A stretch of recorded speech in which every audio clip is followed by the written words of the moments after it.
Assalamualaikum warahmatullahi wabarakatuh.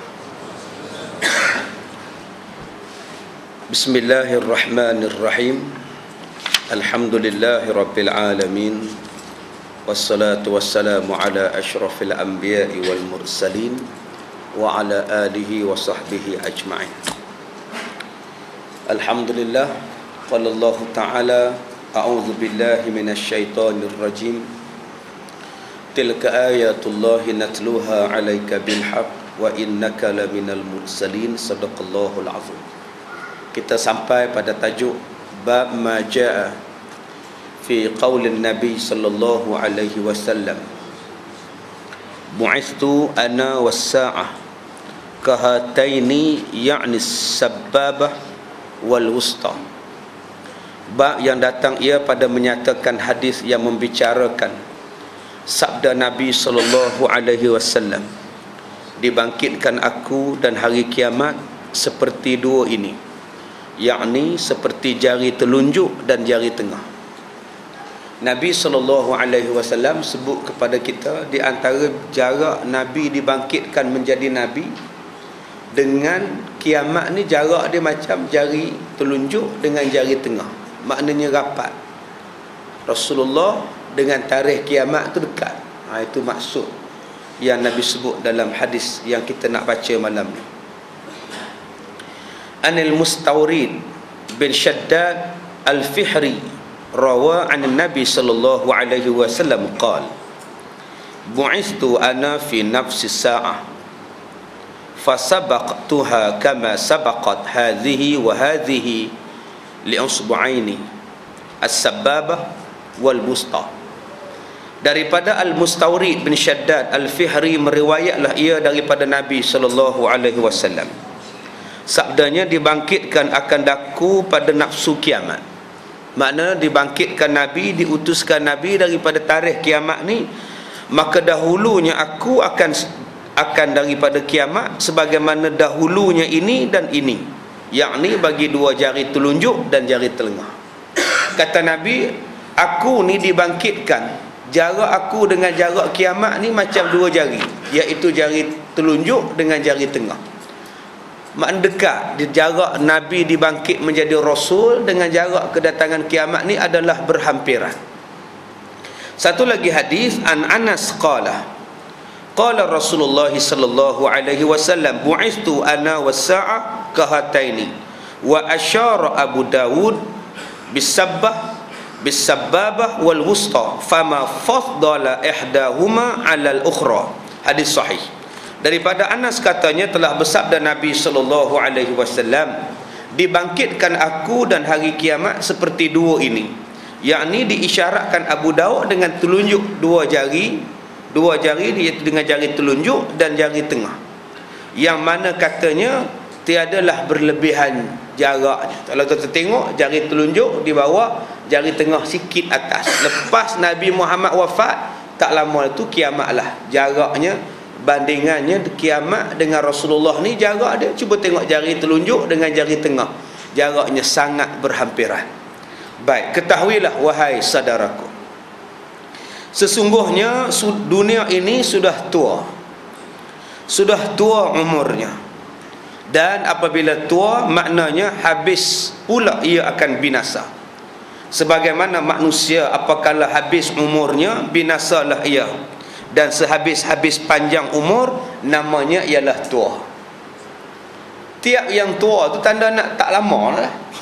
Pokok tua, kuda tua pun tak lama lah. Tak lama lagi tak boleh main bola lah. Sebab tu pemain bola sepak yang tua nama dia kuda tua. Tak larat lah, tak lama pencin. Lepas pencin jadi jurulatih lah. Tak pun masuk pertandingan bola sepak veteran. Dia tak boleh dah nak main kelab, nak main negeri, tak boleh dah, pasal tua. Begitu juga kalau rumah tua, tak lama runtuh, sehari dua lagi runtuh, rumah tua. Begitu juga dengan orang tua. Ni minta maaf lah, jangan marah dia pula. Adatnya begitulah. Bila sebut dengan dunia ni pun sudah tua, adatnya dia juga akan binasa. Begitulah kebiasaannya. Begitulah juga dunia ni sudah tua sangat pada kira-kira. Dah berapa ribu tahun dunia ni kita pun tak tahu. kadang-kadang yang bukan-bukan sudah berlaku.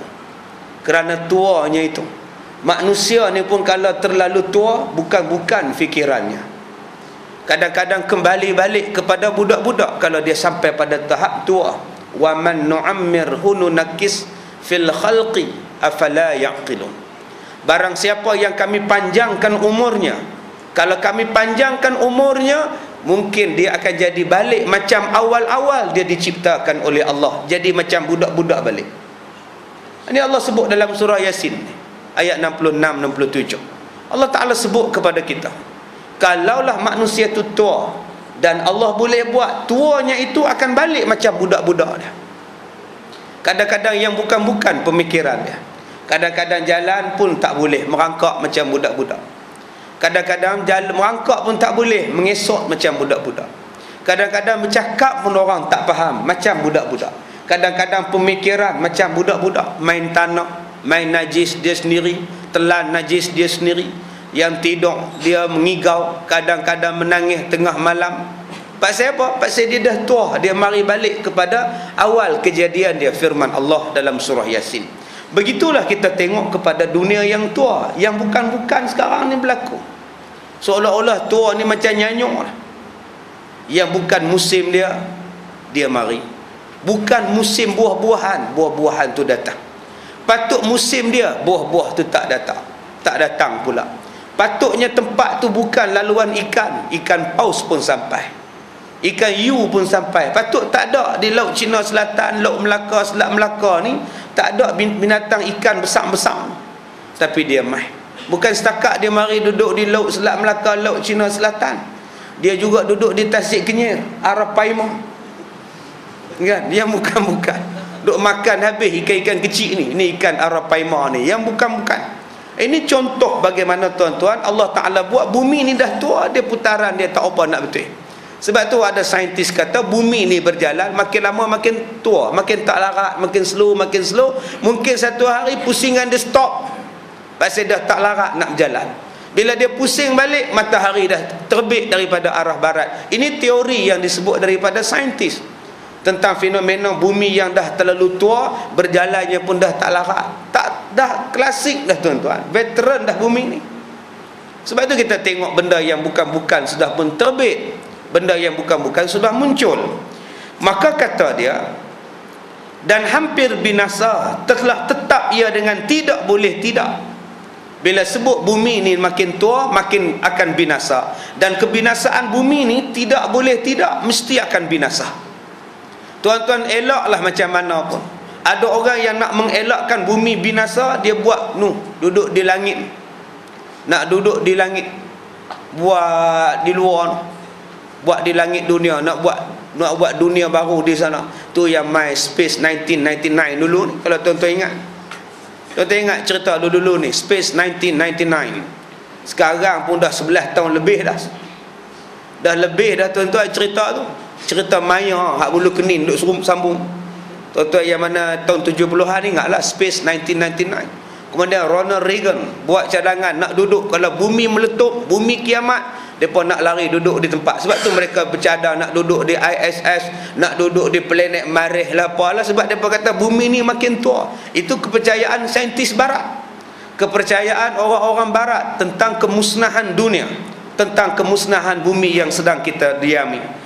Sebagaimana zahir hadis Nabi SAW yang menunjukkan bumi ini akan binasa, maka hadisnya telah dikeluarkan oleh Abu Isa At-Tirmizi dengan katanya, diriwayatkan daripada seorang sahabat Nabi SAW namanya Al-Mustawrid bin Shaddad Al-Fihri radhiyallahu an, meriwayatkan akan hadis ini daripada Nabi SAW. Sabdanya, dibangkitkan aku oleh Allah menjadi rasul di dalam tempoh kiamat, yakni dalam masa berlakunya kiamat menyampaikan ke masa terbitnya. Berlarinya kiamat nak pergi, nak berlarinya kiamat ni nak datang berlaku, maka pada masa itulah Nabi dibangkitkan. Maka aku mendahului hari kiamat pada terbitnya dan zahirnya, sebagaimana dahulu ini dan ini, yakni seperti terdahulu habis menyorong dan sampai ke hujung oleh jari hantu dengan jari telunjuk. Maka demikianlah dengan kiamat itu. Asal-asalnya ialah terbit dahulu jari telunjuk, kemudian baru datang jari tengah. Terbit dulu Nabi Muhammad, barulah datang kiamat. Jaraknya adalah sangat berhampiran. Jaraknya adalah sangat, dan tak berapa lama lagi kiamat, kata Rasulullah sallallahu alaihi wasallam. Jadi ustaz, Nabi dah mati 1400 tahun dulu ustaz, kenapa sekarang tak kiamat-kiamat lagi? Sudah tuan-tuan duk tanya pula. Soalan dia, nak sangat ke kiamat ni? Tu yang kita kena tanya tu. Yang kamu duk kata kiamat tu, kiamat daripada saya kecil ustaz sampai saya tua, kiamat tak juga. Bila nak kiamat ni ustaz? Atau kamu nak benar ke kiamat ni? Kalau kita tak jumpa dengan kiamat betul pun, kita jumpa dengan kiamat mati kita. Yang tu sudah pasti. Hidup insya-Allah mesti, mati adalah pasti. Ni lagu Herman Tino. Yang mana minat Herman mesti tahu lagu ni. Hidup insya-Allah, mati sudah pasti. Hidup kita insya-Allah, pukul 11 nak hidup insya-Allah, tapi mati garanti mati. Bila? Wallahu a'lam. Baik kita buat persiapan yang macam itu. Cuba tuan-tuan tengok gambar tuan-tuan tahun 60-an, 70-an sampai sekarang 2000-an.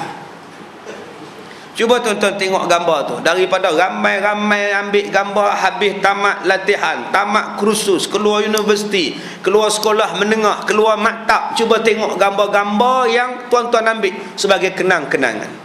Dan tuan-tuan tandakan sahabat-sahabat kita yang sudah tak ada. Yang mana dah mati pangkah, yang mana pati pangkah, yang mana pati pangkah, yang belum dipangkah kita aja. Semua dah pangkah, aku je belum. Maknanya itu adalah satu saat yang sangat hampir. Itulah kiamat sebenarnya bagi diri kita. Kalau kita tak ketemu dengan kiamat yang besar sekalipun. Baik, kiamat itu sudah hampir ia. Demikianlah beberapa hadis yang menunjukkan atas tiadanya jauh renggang antara zahirnya Nabi dengan datangnya hari kiamat. Berdasarkan satu hadis yang diriwayatkan daripada Anas bin Malik radhiyallahu an, katanya, telah bersabda Nabi sallallahu alaihi wasallam, dibangkitkan aku menjadi Rasulullah dan terjadinya kiamat seperti dua jari, ditunjukkan jari telunjuk dan jari hantu ataupun jari tengah. Maka tiadalah berlebihan salah satu daripada dua jari itu adalah berhampiran jua. Kiamat itu telah zahir beberapa tanda yang kecil-kecil, sebagai yang telah disabda dan dikhabarkan oleh Nabi sallallahu alaihi wasallam sebelum wafat baginda. Maka jika ditanya orang, mengapa tiada terjadi kiamat seperti yang Nabi sebutkan tadi, bukankah Nabi sudah wafat 1400 tahun yang lepas, kenapa sampai sekarang belum kiamat? Maka jika ada orang yang bertanya demikian, disuruh kita menjawab, sesungguhnya telah dimisalkan oleh Nabi zahirnya kiamat, dan zahirnya Rasul itu adalah ibarat jari telunjuk dan jari tengah, iaitu jaraknya sangat sedikit. Sama ada jaraknya 100 tahun ke, 200 tahun ke, tinggal 1/10 ke, kita pun tak tahu. Tuan-tuan balik rumah nanti, tuan-tuan sukalah kedua-dua jari ni. Tuan-tuan nak nisbahkan untuk berapa ratus tahun. Tuan-tuan suka dua-dua benda ni. Kita telah melepasi beberapa tempoh, iaitu dipanggil sebagai jari telunjuk. Dan sekarang dibangunkan jari hantu ataupun jari tengah. Tinggal sikit saja lagi tempohnya. Jadi sudah berapa lama dunia ini? Mungkin 10,000 tahun, mungkin 5,000 tahun, kita tak tahu. Tetapi sebahagian besarnya sudah dipakai. Sebahagian sikit saja lagi yang belum dipakai. Jadi tuan-tuan buatlah nisbahnya berapa. Wallahu a'lam. Kita tidak tahu jumlah ataupun nisbah tarikh tahun akan kiamat itu. Manusia tidak mengetahui. Yang pasti ianya sudah dekat, nak dibandingkan dengan umur usia yang telah beribu-ribu tahun ini panjangnya. Baik, habis. Kita masuk bab yang ke-36, iaitu bab majaa fi qitalil Turki. Bab yang datang ia pada menyatakan hadis yang menyatakan peperangan Turki.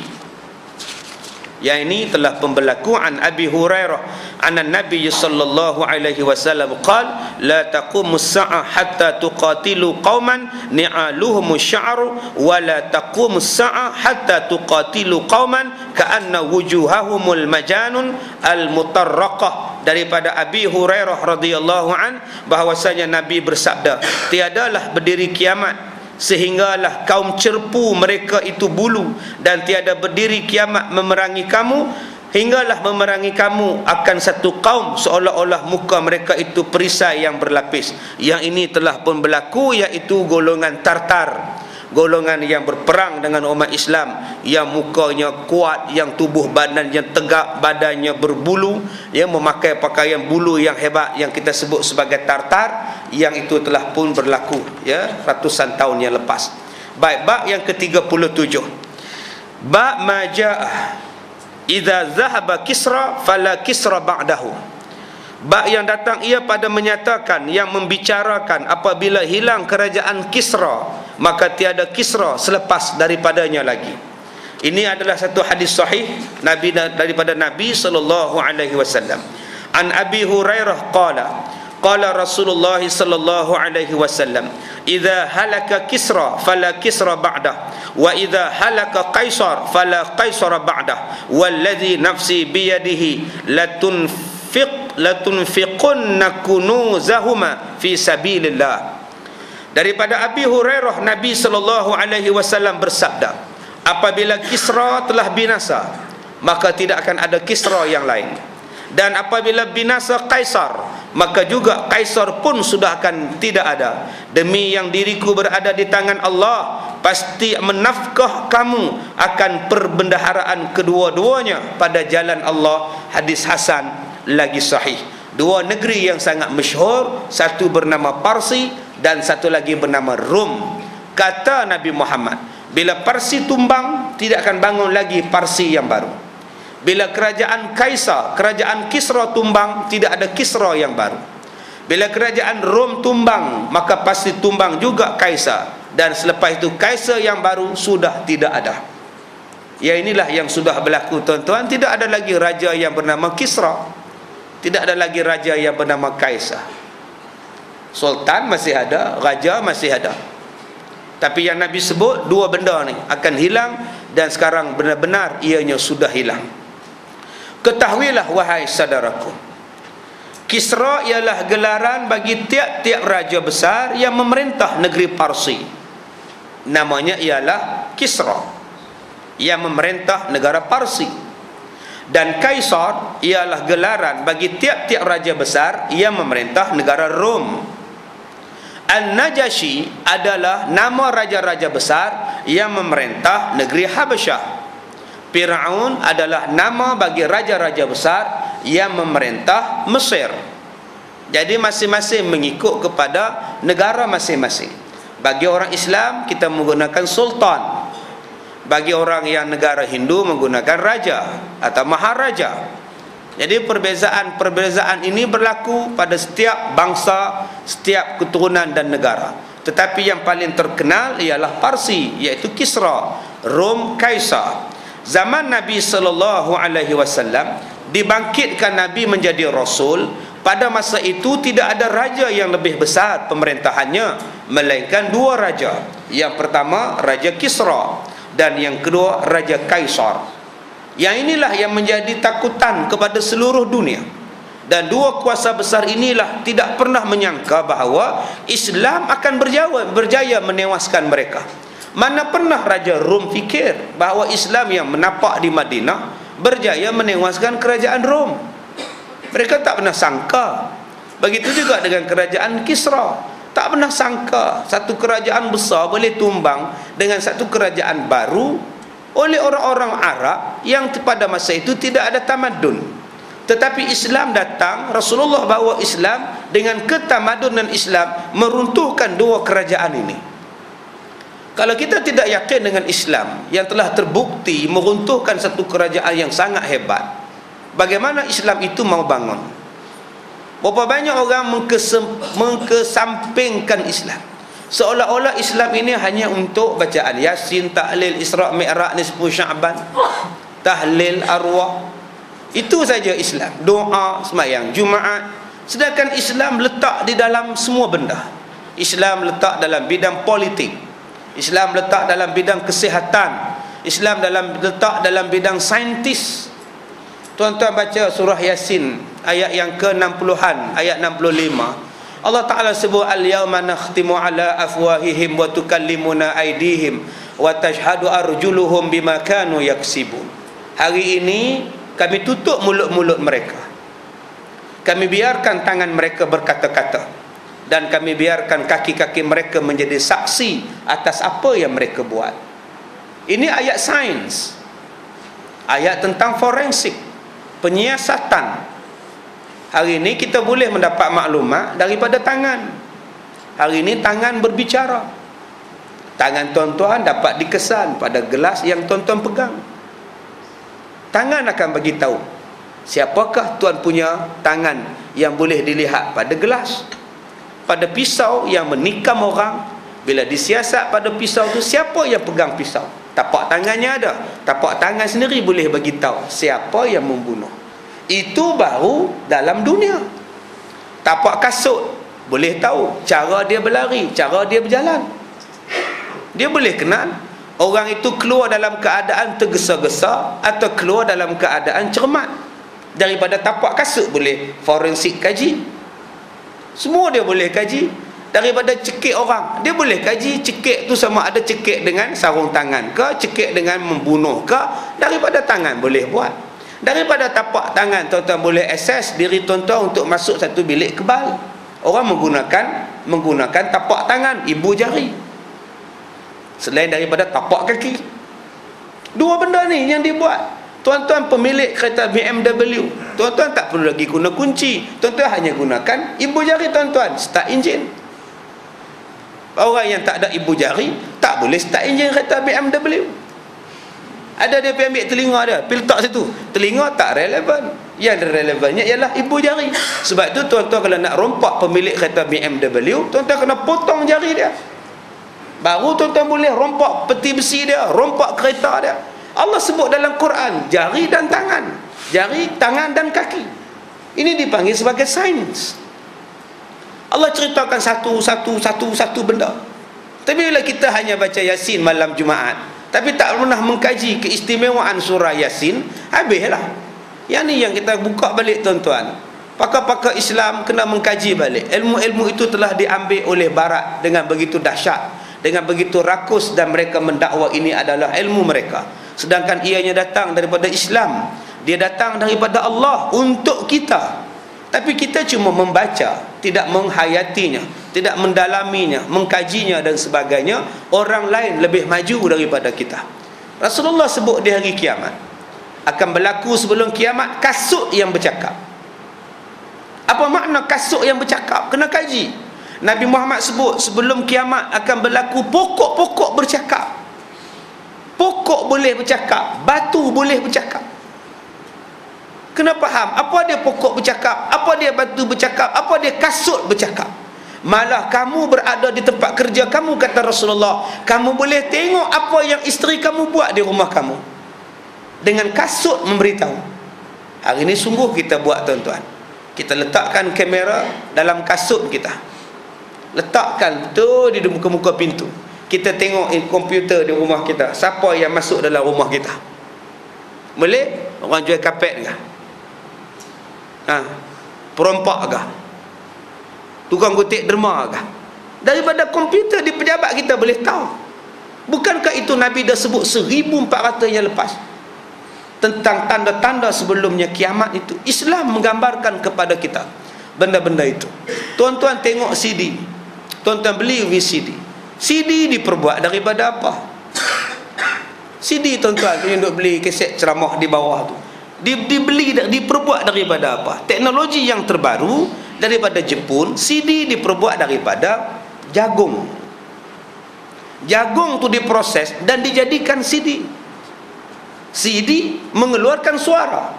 Hari ini pokok bercakap, pokok diubah menjadi CD, dan CD mengeluarkan suara. CD bercakap, pokok bercakap.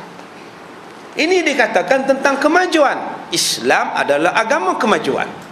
Begitu juga Islam mendahului dalam bidang peperangan, Islam mendahului dalam bidang ekonomi. Rasulullah telah membuat asasnya di Madinah. Maka bila kita yakin macam itu tuan-tuan, insya-Allah. Sekarang ini masalah dia umat Islam. Umat Islam dibawa, dia bukan membawa. Umat Islam dibawa, dia tidak membawa orang.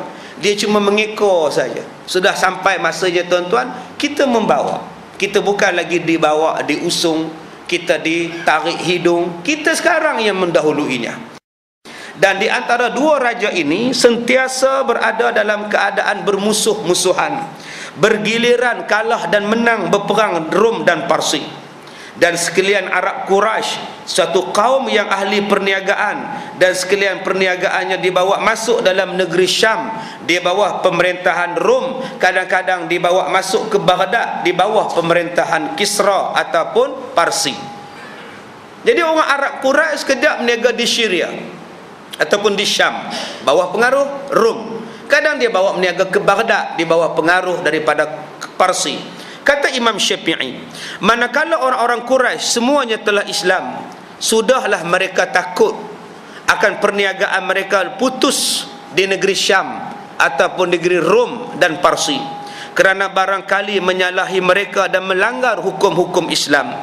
Maka dengan sebab takut mereka itu terlanggar hukum Islam di dalam negeri kafir tersebut, lalu mereka bertanya hukum kepada Nabi sallallahu alaihi wasallam, apakah hukumnya kami berniaga di negara orang kafir?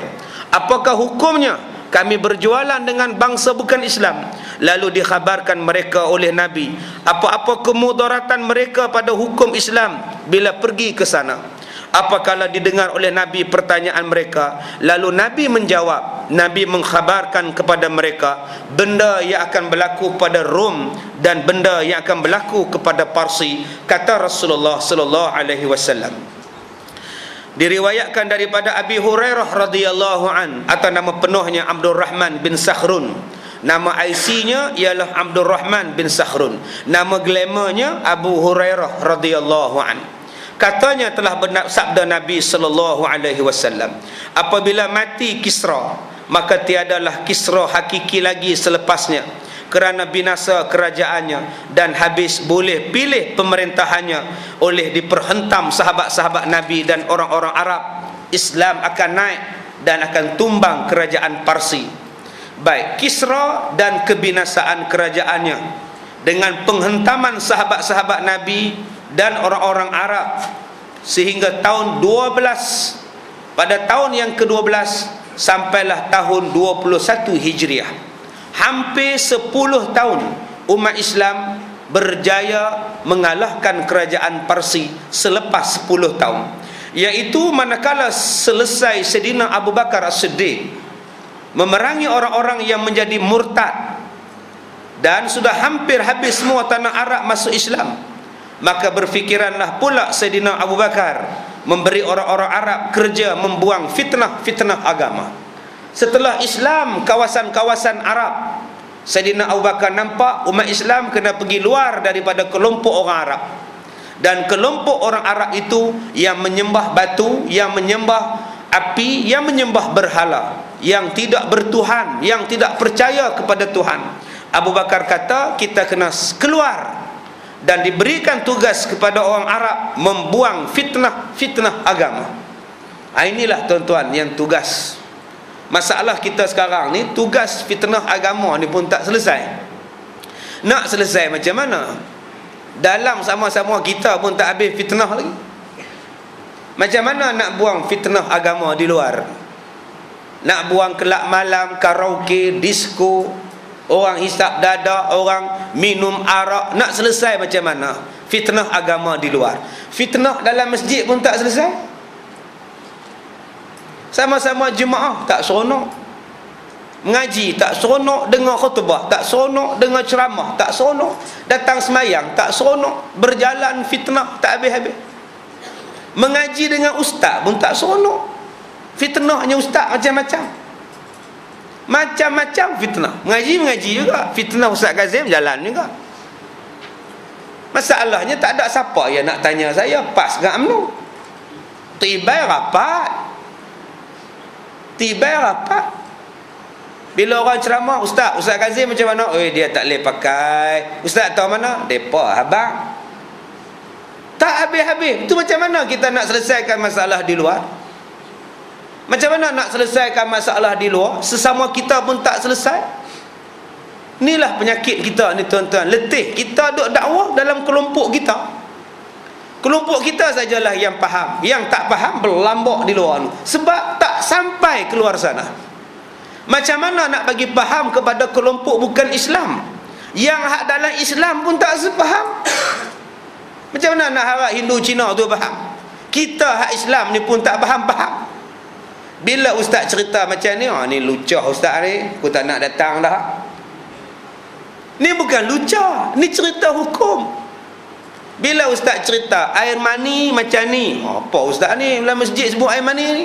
Ni bukan lucah, ni hukum. Warna haid, warna hitam, yang ni warna perang lain, warna merah lain. Apa ustaz ni haid-haid pula ni, lucah ni? Tu bila je nak fahamnya? Bila nak faham ni tuan-tuan ni, warna haid warna apa? Tak tahu ustaz, kami tak campur ustaz. Tak campur apa tuan-tuan, ada isteri. Isteri tuan-tuan kena tanya. Bila dia pelik, abang pasal apa? Haid saya warna perang, warna merah tak ada, merah hitam tak ada, perang je. Rambut hang pun perang, dia pun perang. Dia contoh kepimpinan melalui teladan. Mana tuan-tuan boleh jawab macam itu? Mesti ada sebab. Kenapa abang duk perang dia tak ada merah? Pasal apa abang? Saya dia dah putus haid abang dah 60. Kenapa hari ni datang pula? Ini dikira darah apa abang? Kita kena tahu. Tapi bila ustaz cakap, kita kata lucah. Saya cerita pada tuan-tuan, orang lelaki-lelaki bila bersetubuh dengan orang perempuan, hak yang kena mandi itu tahap mana? Yang kena mandi hadas besar. Sebab ada orang tak tahu. Ada orang faham, dia faham keluar air mazi pun kena mandi dah. Letih tuan-tuan. Keluar air mazi tak mandi lagi. Kalau touch and go pun tak mandi lagi. Saya sebutlah dulu, yang kata kena mandi tu bila helmet dia tak ada, hilang. Full face tak ada. Dengan sebab saya sebut full face, tak nak main mengaji dah. Ustaz Kazim lucah. Tu macam mana kita nak pergi jauh tuan-tuan? Nak memahamkan kepada orang Islam pun payah. Banyak halangan. Yang ni tak boleh lucah, yang ni 18 SX. Tu macam mana?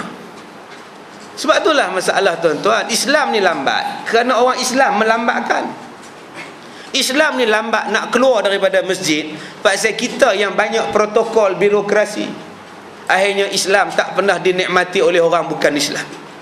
Islam tak dapat dirasa nikmatnya oleh orang yang tak kenal Islam. Cubalah tuan-tuan kita jauh pergi. Sebab tu kena belajar ilmu fiqah. Ulama-ulama membahaskan tentang kepentingan ilmu. Belajar ilmu fiqah menambahkan kepahaman. Belajar ilmu fiqah menambahkan kefahaman. Bila kita belajar faham fiqah, dia akan luas ilmu tuan-tuan. Luas. Baru ni ada orang tanya kat saya, ustaz, saya nak tanya ustaz, antara mazhab-mazhab ni tidak pernahkah diambilkan satu resolusi untuk bergabung ustaz? Lah, hak tu yang dia tanya saya. Boleh dia tanya pula, tak pernahkah mazhab-mazhab ni berbincang dulu ke sekarang ke buat satu ketetapan bersama, resolusi ustaz, untuk menyelesaikan masalah perbezaan mazhab? Mazhab pun tak selesai, sedangkan semua mazhab adalah betul. Itu macam mana tuan-tuan? Nak sampai tahap tu macam mana? Islam agama yang seronok, Islam agama yang mudah. Sebab tu kena faham fiqah. Bila faham fiqah, luas ilmunya. Macam padi, luasnya ilmu tentang padi. Bila manusia tak faham, dia cuma anggap padi itu cuma padi. Aku tidak boleh dapat hasil melainkan padi. Sedangkan orang yang faham fiqah, daripada padi macam-macam benda boleh buat. Bila sebut tentang padi, saya ada bendang, saya nak buat padi, dia jadi petani, dia dapat rezeki melalui pertanian. Saya tak ada bendang ustaz, tapi saya boleh buat perniagaan membekalkan benih anak padi. Kamu dapat hasil membekalkan benih padi. Saya benih padi saya tak ada kepakaran ustaz, tapi saya mempunyai kepakaran membuat baja padi. Silakan. Daripada padi, saya tidak boleh buat padi baja ustaz, cuma saya boleh mengambil upah buat ambil traktor ustaz membajak sawah ladang. Silakan. Saya traktor tu besar sangat ustaz. Saya cuma ada kubuk tar aja ustaz. Kubuk tar pun kubuk tar lah. Saya ustaz, saya tidak ada kubuk tar ustaz. Cuma saya mempunyai tulang yang kuat, kederak yang kuat sebab saya menggunakan susu enlin. Kalau begitu kamu ambil upah buat bendang. Kamu tak ada bendang, kamu ambil upah dapat hasil. Tapi ustaz, saya tidak ada kemahiran kederak ustaz, tapi saya mempunyai akal bagaimana nak menghapuskan siput gondang yang mengganggu tanaman padi. Kamu jadi tokek racun. Saya ustaz tidak ada kepakaran dalam bidang racun serangga ustaz, tapi saya ada kepakaran di dalam mengetam padi. Saya ada mesin penuai padi, silakan buat. Kamu dapat untung, tak payah tanam, kamu tuai saya. Saya tidak ada mesin penuai padi ustaz, tapi saya ada lori ustaz. Kalau demikian kamu tunggu depan mesin penuai padi, lori akan dimasukkan padi, bawa ke kilang. Oh bagus. Saya tidak ada bendang, saya tidak ada mesin ustaz, cuma saya ada kilang memproses beras. Silakan jadi tokek kilang. Saya apa pun tak ada ustaz, SPM pun tak ada, SRP ya ustaz. Saya kerja kilang padi, semua dapat hasil. Ustaz, saya ustaz, ialah saya tak ada terlibat padi apa, tapi saya ada kilang percetakan membuat plastik beras. Kalau gitu buat kilang plastik beras. Ustaz, saya kilang tak apa pun tak ada, cuma saya kuat pikul beras ustaz. Kamu loading beras atas lori, sekali bawa 5 kampit bawa. Ustaz, saya apa benda pun tak ada sebab saya duduk di Ampang. Mana ada bendang untuk nak buat bendang ustaz. Tapi saya boleh meniaga pasar runcit, mini market. Saya buat pasar mini, saya jual beras banyak-banyak ustaz. Bagus, dapat hasil daripada padi. Saya tidak ada kedai runcit ustaz, tapi saya ada restoran. Oh bagus, jual nasi. Jual nasi dapat duit. Nasi apa ustaz? Nasi lemak antarabangsa. Silakan. Berapa banyak dapat duit daripada beras saja? Antarabangsa sudah buat ustaz. Oh, kamu buat peringkat kebangsaan, nasi lemak kebangsaan. Kalau semua orang meniaga nasi lemak macam mana ustaz? Nasi saja berjenis-jenis, nasi dagang, nasi biryani, nasi paprit, semuanya ada. Daripada padi sebiji, berjuta-juta manusia dapat hasil. Itulah nama dia fiqh. Islam mempunyai dasar kefiqahan yang luas. Kalau tuan-tuan belajar fiqh, Islam di luas. Tapi masalah dia bila kita tak nak menuntut ilmu, kita anggap Islam ni sempit. Sempit aja. Padahal Islam ni sangat luas. Kita faham bila baca khutbah mesti berjubah, berserban. Padahal tuan-tuan boleh baca khutbah dengan bawa pakaian seragam, polis, askar, boleh. Tuan-tuan pengawal keselamatan baca khutbah pakai baju gak pun tak apa. Ittaqullah. Tu 3 paku ni tuan ni. Pengawal keselamatan. Silakan, punya luas. Tapi masalah kita faham asal jubah khutbah, asal khutbah jubah. Yang kedua kata ulama, kamu belajar ilmu tauhid, kamu mesti takut pada Allah. Sebab itu awal-awal ilmu yang kita belajar ialah ma'rifatullah, mengenal Allah.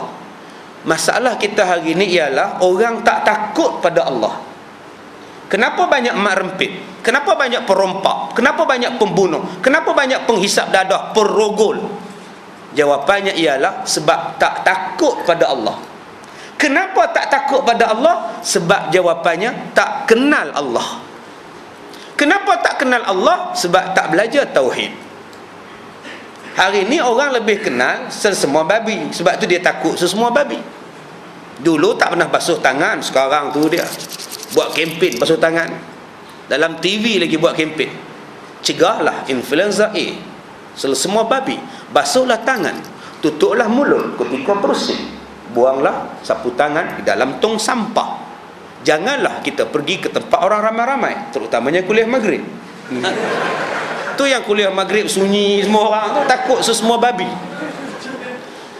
Kita diajar untuk mengelakkan sesemua babi, dibuatnya betul-betul. Tiap-tiap hari iklan dalam radio, iklan dalam tali besen. Sedangkan belum tentu tuan-tuan kena sesemua babi. Tapi iklan tu, kempen tu. Kenapa kita tak buat kempen? Jauhilah neraka. Bagaimanakah menjauhi neraka? Tutuplah aurat dengan betul. Kenapa tak buat kempen macam itu? Jauhilah neraka, sembahyanglah betul-betul. Jauhilah azab kubur. Jauhilah azab kubur dengan cara apa? Elakkan rasuah. Kan senang. Jauhilah buncit perut di hari kiamat sebesar bukit dengan mengelakkan riba. Buangkan riba. Kan senang. elakkan rupa menjadi babi dengan cara taatlah kepada mak bapak. Kenapa tak buat kempen macam itu? Sebab jawapannya pasal tak yakin pada Allah. Sedangkan Allah dah kata dah, qu anfusakum wa ahlikum nara, jaga kamu, jaga diri kamu daripada api neraka. Tapi Allah kata dah, jaga. Lantoknya lah, lantoknya lah. Bukannya seorang dalam neraka ramai kita dia. Apa takut-takut kan ramai kita dia. Yelah, kita lebih takut sesemua babi. Buat kempen besar-besaran, jaga betul-betul, siap pekuk mulut daripada airport sampai hospital. Sampai bila nak pekuk? Sampai bila nak tutup? Tak larat tuan-tuan. Lalah buka juga, lantok kena-kena je lah kata dia. Tapi tuan-tuan, untuk akhirat, untuk neraka, untuk kubur, siapa yang yakin? Nabi kata, siapa yang makan riba di hari kiamat bangunnya macam orang masuk hantu. Relax main saham riba, relax ngajar insurans riba, relax beli kereta insurans riba, relax je masuk apa nama insurans yang kekeluargaan riba. Tak ada asal salah apa. Masih lagi mengekalkan bank akaun riba, tak ada apa. Maknanya hari ini kamu takut pada semua babi lebih daripada Allah. Yang ni yang kita kena betulkan balik tuan-tuan. Sebab tu disuruh belajar tauhid. Bila belajar saja tauhid, orang akan insaf. Ulama kata belajar ilmu akhlak, dia akan disukai ramai. Kita juga tidak belajar tentang ilmu akhlak sekarang. Dulu-dulu kita diajar dengan cara yang tidak formal. Bila orang tua datang bangun, bila orang tua nak duduk bagi tempat, bila orang tua bercakap jangan bercakap, jangan nyampuk, bila nak lintas pada orang tua tunduk. Sekarang mak bapak tidak ada masa untuk mengajar benda-benda itu. Mak bapak tidak ada masa nak mengajar benda itu. Bila mak bapak tidak ada masa nak mengajar, siapa nak mengajar anak? Maka yang banyak masa mengajar anak kita akhlak ialah televisyen. Televisyen lah pengajar setia anda.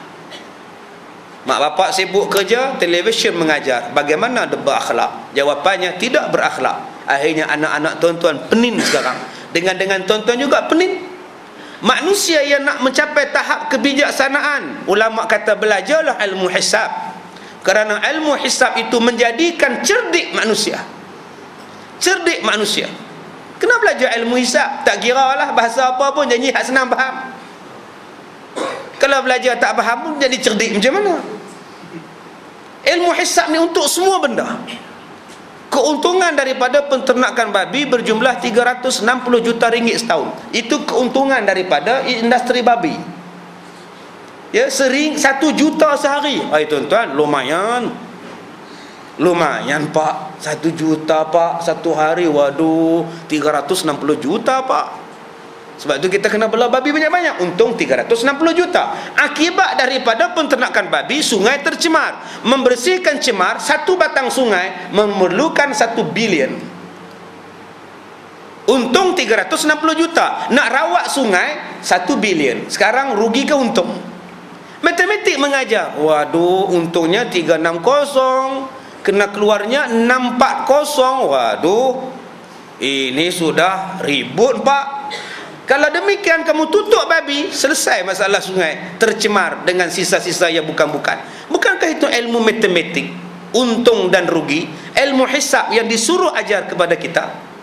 Yang ni tuan-tuan, 4 ilmu yang disuruh kita belajar, daripada ilmu fiqh, ilmu tauhid, ilmu akhlak, ilmu hisab, yang kena belajar ketiga-tiga 4 benda tersebut. Baik, kata dia. Dan katanya lagi, dan ia pun memperkemaskan dan kerja memerintah negeri, iaitu dihalalkan mereka pergi memperhentam kerajaan-kerajaan besar yang kaya-kaya lagi makmur, mana-mana yang berhampiran dengan tanah Arab. Lalu dia pun memperkemaskan tentera besar melanggar mula-mula ke negeri Parsi, dijadikannya pemimpin umum bagi tentera, ialah panglima besarnya bernama Khalid bin Al-Walid radhiyallahu an. Tiba Khalid ke sana, dapatlah diambil negeri Iraq dan Jazirah daripada tangan Parsi. Dan orang yang mula-mula menyampaikan Islam di Iraq ialah Sa'ad bin Abi Waqqas, yang turut sama dengan Khalid ibn Walid. Dah beratus juta orang-orang Islam di Iraq diislamkan dan Islam, dan awal-awal diislamkan Iraq itu oleh Sa'ad bin Abi Waqqas. Sekarang sudah berapa juta rakyat Iraq, daripada zaman Sa'ad sampai zaman sekarang. Pahala ratusan juta umat Islam Iraq, mereka Islam, pahalanya dikongsi bersama oleh Sa'ad bin Abi Waqqas radhiyallahu an. Subhanallah tuan-tuan. Sebab tu kita jangan berkira dalam bab agama kita tak tahu apa yang kita buat ni nak jadi apa. Tuan-tuan wakaf tanah untuk buat sekolah, tuan-tuan tak tahu apa nak jadi pada sekolah tu. Mana tuan-tuan tahu? Ada Abu Ayyub Al-Ansari sedar dan insaf tanahnya itu akan dijadikan raudah, dia pun tak sangka. Dia wakaf je untuk Rasulullah. Bila dia wakaf untuk Islam, Nabi umumkan ini raudah, taman-taman syurga. Siapa yang semayang dalam dia macam semayang dalam taman syurga. Siapa sangka tuan-tuan, berbilion manusia berebut nak semayang di raudah. Kalaulah dia tak wakaf, apa jadi pada dia? Sebab tu tuan-tuan, yang mana ada wang, silakan wakaf. Jangan kedekut, jangan berkira untuk kita. Ni Sa'ad bin Abi Waqqas, dia kerja, dia menyebarkan Islam, akibatnya satu negeri Islam. Berapa banyak pahala dapat pada Sa'ad bin Abi Waqqas. Adik-beradik Sahlu yang mewakafkan tanah mereka untuk dijadikan Masjid Nabawi. Masjid Nabawi itu anak yatim 2 orang punya tanah, diserahkan pada Islam buat Masjid Nabi yang pertama. Sekarang berapa bilion umat Islam yang semayang dalam masjid dia, berapa banyak pahala dapat pada 2 anak yatim itu. Kita hari ni kedekut nak wakaf, menggelotar nak wakaf, berkira-kira nak wakaf. Bagi RM1 minta sebuah mahligai dalam syurga. Cerdik lah tu. RM1 pun ustaz dapat mahligai ustaz. Iyalah, kalau RM1 pun dapat, kalau sejuta. Ada orang tak kedekut duit beli kereta, padahal kereta bukan harta yang boleh mengekalkan nilai harta semasa dibeli. Tetapi yang meningkatkan jumlah pembelian harta ialah wakaf. Tuan-tuan beli rumah, ada orang kata nilai rumah tak rugi ustaz, lagi mahal ustaz, lagi mahal. Tak, bukan nilai rumah, nilai yang paling mahal ialah wakaf di hari kiamat. Wakaf di hari kiamat. Sebab tu kena wakaf, cari jalan. Kita tak sangka apa benda yang kita nak buat, apa benda yang kita akan dapat dengan sebab kita berwakaf. Tuan-tuan ada tanah, jangan kedekut. Bila kita mati, belum tentu anak wakaf atas nama kita. Tah dijual dengan dekat Tokyo, Cina, mana tak tahu. Akhirnya dibuat kasino, buat dandut punya tempat, buat disco dut punya tempat. Kita pun duk disco dalam kubur. Kita ingatkan anak ni aku nak bagi ke anak aku. Dah, dia tak ingat. Dia kata ni kalau aku jual dapat 2 juta, 3 juta. Kalaulah kita wakaf, berapa banyak kita dapat? Ni yang sama-sama tuan-tuan fikir. Cuba tengok Sa'ad bin Abi Waqqas, Amru al-As. Mereka berjihad, mereka keluar berjalan. Akhirnya Amru al-As mengislamkan orang-orang Mesir. Berapa juta sekarang orang Islam di Mesir sejak zaman Amru sampai zaman sekarang? Bilion tuan-tuan. Bilion dapat pahala kepada Amru al-As, tanpa dia duga yang apa dia buat itu sebenarnya cukup besar di sisi Tuhan. Kemudian diutuskan pula Saidina Abu Bakar kepada Khalid, hendaklah lekas bawa setengah tentera yang sama-sama dengan kamu itu, pergi lepaskan tolong tentera yang berperang di negeri Syam. Maka Khalid pun pergi dan tinggal gantinya menghentam Parsi, panglimanya bernama Al-Muthanna bin Harithah, sehingga dapat khabar kematian Saidina Abu Bakar, dan digantikan pula oleh Saidina Umar menjadi khalifah Rasulullah. Mula-mula Saidina Umar, Saidina Abu Bakar utuskan Khalid ke negeri Iraq. Bila menang di Iraq, peluh pun tak habis lagi menitik, tak kerin peluh lagi. Saidina Abu Bakar utuskan Khalid pergi pula ke Syam, kerana umat Islam terkepung di sana oleh kerajaan Rom. Tinggal separuh tentera di Baghdad, bawa separuh lagi tolong tentera Islam di Syam. Khalid tak bantah tuan-tuan. Pasal apa tak bantah? Pahala nak bantah apa? Kalau kita ni tuan-tuan, anak-anak ni bantah yang mak suruh. Baca Quran man, baca Quran. Semalam dah baca. Nampak tak? Bantah saja. Pahala bantah buat apa? Pasal apa nak bantah pahala? Baca Quran.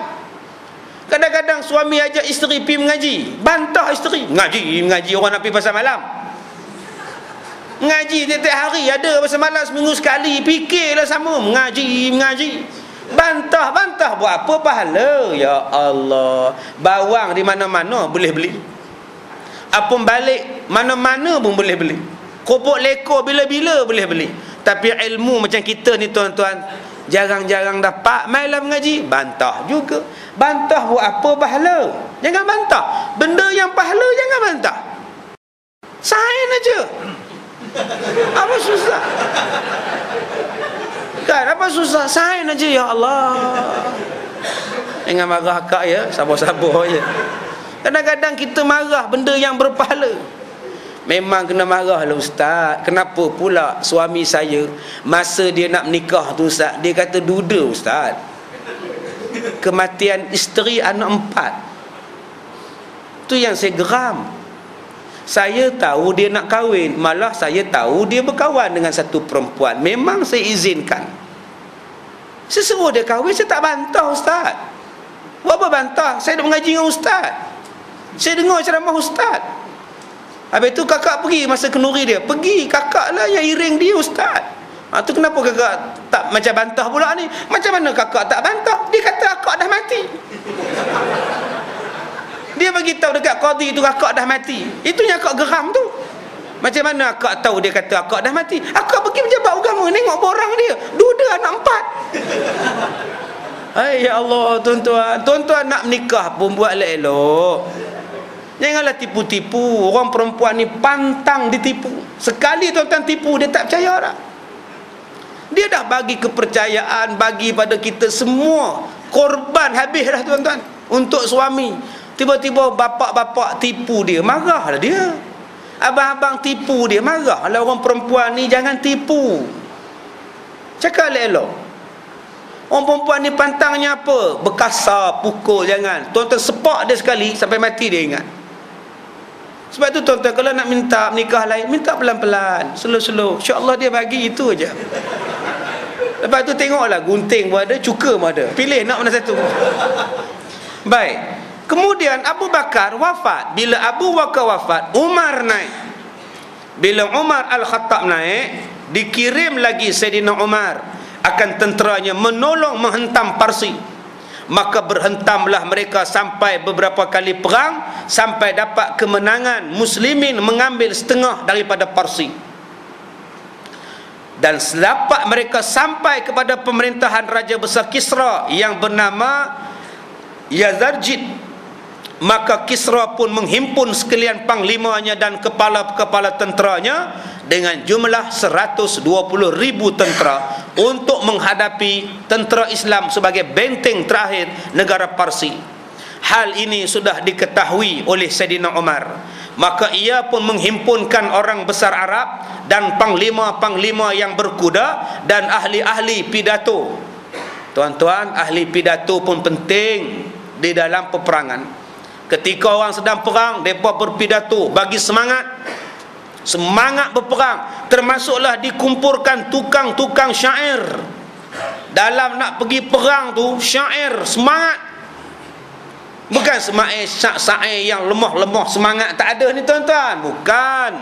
Syair yang hebat-hebat. Wahai pejuang Islam, bangunlah, bangunlah. Oh macam tu pula. Bukan macam kita ni di bawah bulan purnama.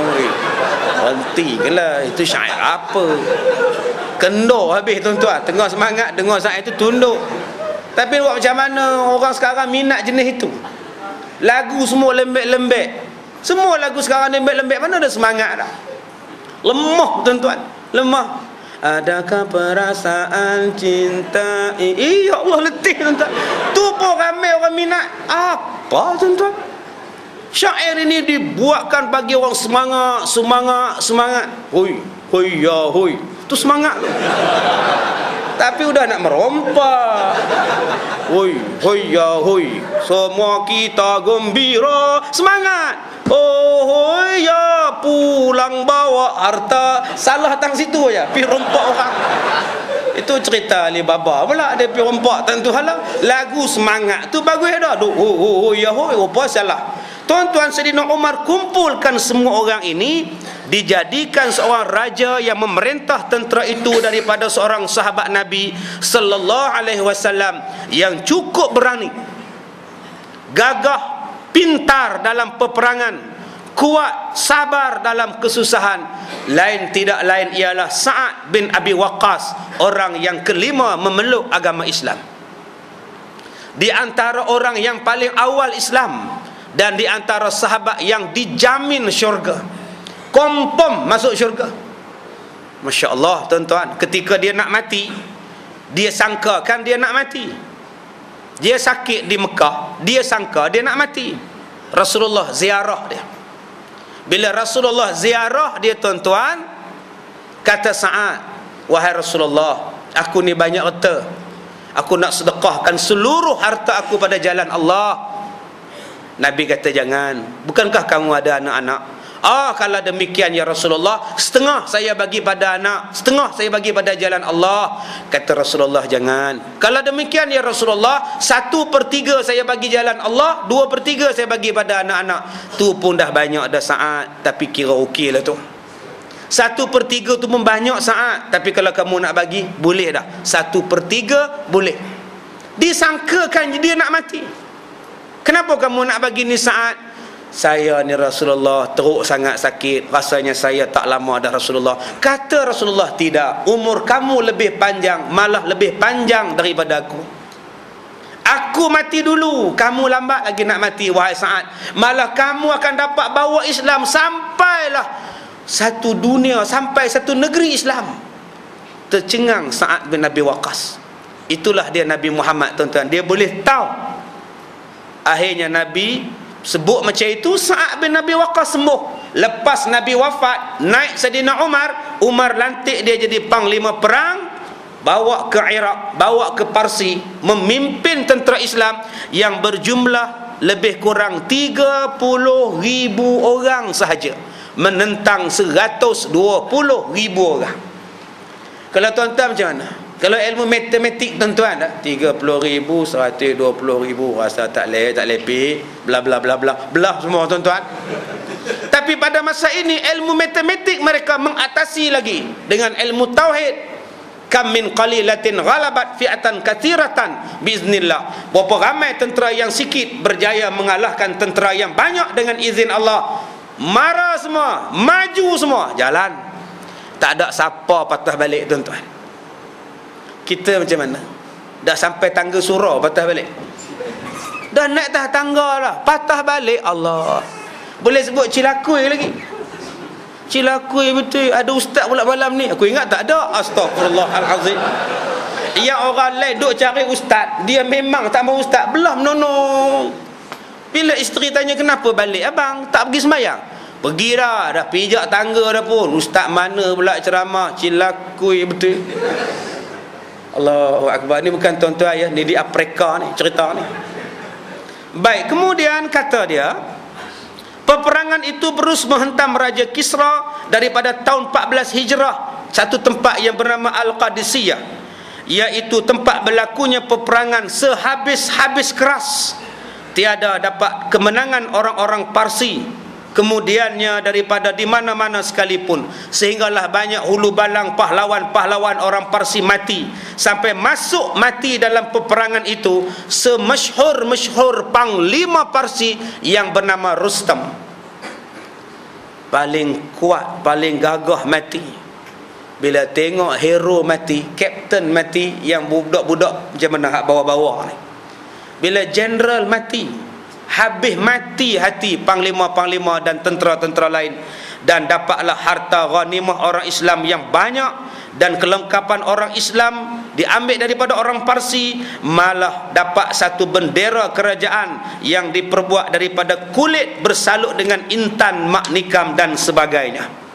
Maka di dalam tahun itu juga diutuskan panglima perang yang bernama Utbah bin Ghazwan mengepalai satu tentera menghentam satu puak di wilayah Parsi, dan telah dibukanya dan habis kalah tentera Parsi, dan telah diutus Utbah beberapa banyak harta kepada Sayyidina Umar di Madinah, dan sehabis-habis sukalah orang-orang Islam apabila sampai ghanimah itu.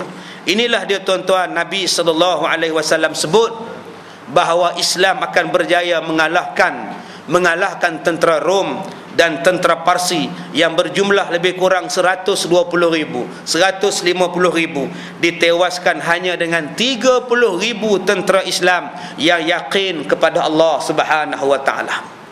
Tuan-tuan, yang ni yang kita nak. Manusia yang hebat ni ialah manusia yakin pada Allah. Kalau tuan-tuan tak yakin pada Allah, tak hebat. Berapa banyak jawatan kuasa surau masjid yang tak yakin pada Allah, tak nak bagi buat ceramah banyak-banyak, takut duit habis.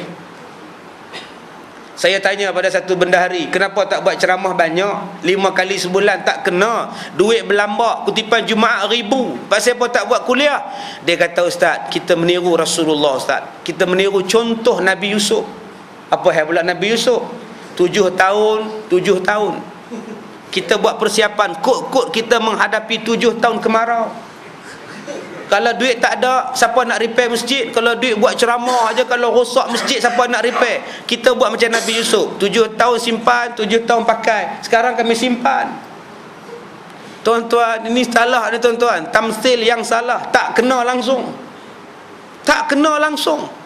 Ini masjid, rumah Allah. Bila rumah Allah, pulangkan balik pada Allah, Allah mesti ganti. Jangan takut.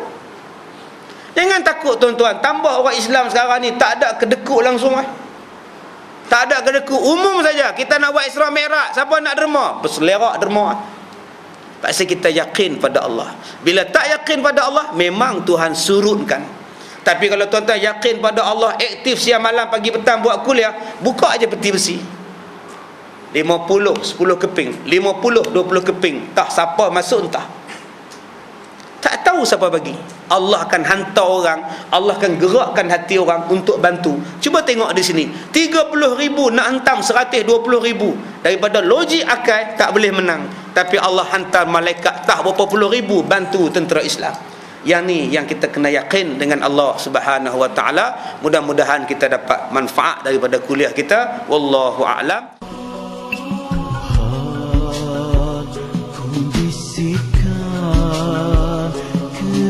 Kerinduan, keinsafan.